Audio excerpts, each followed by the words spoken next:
चर्चा। मैं पूरी तरीके से इन बातों का मैं खंडन करता हूं। कोई मांग नहीं है और मांग हो भी नहीं सकती है, क्योंकि हम लोग का लक्ष्य ही प्रधानमंत्री जी को प्रधानमंत्री बनाना था।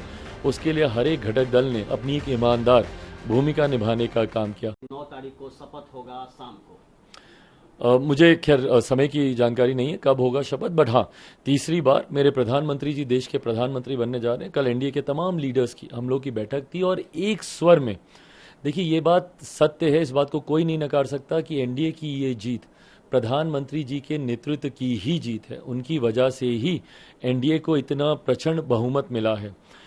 हम लोग कई बार अपने लिए लक्ष्य इतने बड़े कर लेते हैं कि अगर उसमें हल्की सी भी चूक होती है तो सवाल उठने लगते हैं। हकीकत है ये कोई सामान्य बात नहीं है। आज तीसरी बार लगातार एनडीए को एनडीए को जनादेश मिला है एनडीए के समर्थन में। ये कोई मामूली बात नहीं है।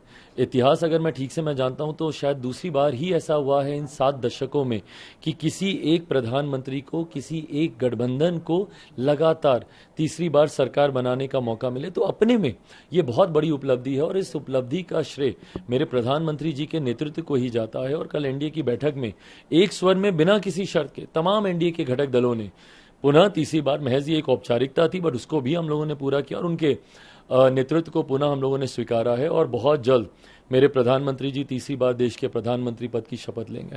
प्रधानमंत्री जी तीसरी बार प्रधानमंत्री पद की शपथ लेंगे। कहा जा रहा है कि हाजीपुर से सांसद, बिहार से चिराग पासवान भी कैबिनेट मिनिस्टर के तौर पर शपथ लेने जा रहे हैं।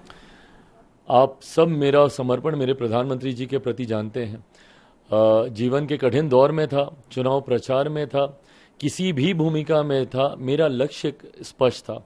लक्ष्य मेरे प्रधानमंत्री जी को तीसरी बार देश का प्रधानमंत्री बनाना था। आज मेरे लिए सबसे बड़े उत्साह की बात यही है कि उस लक्ष्य को हम लोग पूरा करने जा रहे हैं। मेरे प्रधानमंत्री तीसरी बार देश के प्रधानमंत्री बनने जा रहे हैं। इस बात का उत्साह मुझ में, मेरे पार्टी के हर एक सांसद, हर एक नेता, हर एक कार्यकर्ता और एनडीए के हर एक कार्यकर्ता में इस बात का उत्साह है। कौन अब सरकार में आता है, नहीं आता है, कौन मंत्री बनता है, नहीं बनता है, ये किसी भी घटक दल की प्राथमिकताओं में नहीं है। मैं कई बार मीडिया चैनल्स पे सुनता हूं कि इसने ये मांग की, वो मांग की। किसी ने नहीं। कल एनडीए की बैठक में सिर्फ हम लोगों ने प्रधानमंत्री जी के नेतृत्व को पुनः स्वीकारते हुए औपचारिकता हम लोगों ने निभाई है। प्रधानमंत्री जी प्रधानमंत्री बने, इस बात की तत्परता हम सब में है। कहा जा रहा है, मीडिया में ऐसी चर्चा थी और आपने भी देखा होगा, सुना होगा कि आपके पार्टी की तरफ से 2 मंत्री 3 मंत्री के पद की मांग की गई है। इसमें कितनी सच्चाई? मैं पूरी तरीके से इन बातों का मैं खंडन करता हूं। कोई मांग नहीं है और मांग हो भी नहीं सकती है, क्योंकि हम लोग का लक्ष्य ही प्रधानमंत्री जी को प्रधानमंत्री बनाना था। उसके लिए हर एक घटक दल ने अपनी एक ईमानदार भूमिका निभाने का काम किया।